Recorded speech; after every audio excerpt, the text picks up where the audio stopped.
Good morning, Ian Crouch with your 8:30 Hunter News update. Almost 4 years after it was announced, work on the final stage of the Newcastle inner city bypass is due to start on Monday. A row of now vacant houses on the western side of Lookout Road near McCaffrey Drive are being demolished, with crews on site between 7am and 6pm Monday to Friday and 8am till 5pm on Saturdays, weather permitting. Wall's End MP Sonia Hornery says it's the first step in preparation for building the new road and off-ramps. It's going to take until May, so we've got about 2 months of disruption there. So for those of you who can avoid Lookout Road, I'd suggest that maybe an alternative route, if you can do it. A crack police squad credited with shutting down several bikie gang clubhouses in the Hunter is being expanded. Plans for a new Super Raptor group are being fast-tracked, with the new squad to begin on Monday.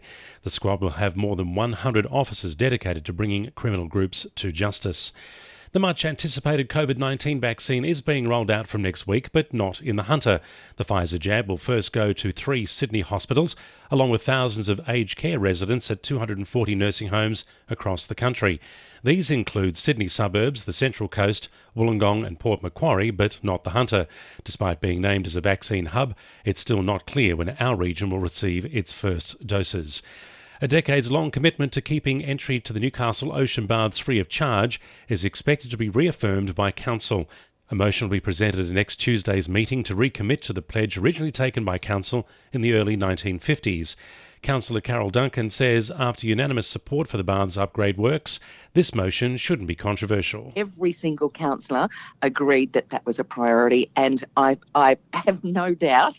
I'd be really surprised if any councillor was brave enough to put their hand up and say, no, we should put a charge on people going to use Newcastle ocean baths. The University of Newcastle is urging students seeking information about Orientation Week activities to head to its website.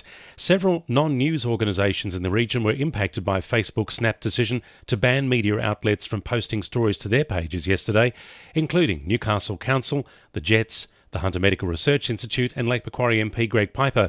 Most of these have had their Facebook accounts restored, but the university's is still blocked.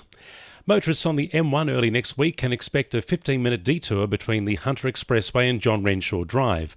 Southbound lanes will be shut from 7:30pm to 4:30am on Sunday and Monday, and northbound on Tuesday and Wednesday. Tony Mason from Transport for New South Wales says the maintenance works will be rescheduled if necessary due to wet weather. The essential scheduled maintenance includes road surfacing and repairs, improving drains and road shoulders, installing guideposts, litter collection and mowing. Electronic message signs will be in place during work hours to help direct motorists, and they're advised to follow the direction of traffic control and keep to posted speed limits. Drivers should also expect road closures and changed conditions in the Newcastle CBD this weekend for the Newcastle City Paratriathlon and Triathlon. 2NURFM Sport. Newcastle Super Rugby prop Harry Johnson-Holmes says the Waratahs' lack of experience won't affect tonight's season opener against the Reds at Suncorp Stadium. The 23-year-old Novocastrian has become a leader in the group after the departure of a number of senior players. Johnson-Holmes believes the squad's energy and enthusiasm will get them over the line for tonight's match. The Knights have refused to travel to Victoria to take on the Storm for next Saturday's trial match due to coronavirus concerns. The clash was set to take place at Casey Fields, but will now be held at Albury Sports Ground. Jets W League co-captain Cassidy Davis says having last weekend off has given the club a much-needed boost for tomorrow's match with Melbourne Victory.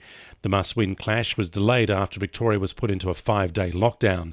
And Merriweather surfer Jackson Baker has joined clubmate Philippa Anderson in the finals at the Great Lakes Pro after finishing second in his heat yesterday. And the winning numbers in Powerball are 13, 25, 30, 3, 19, 16 and 22, and the Powerball number is 10. And now you're up to date with the latest 2NURFM Hunter News.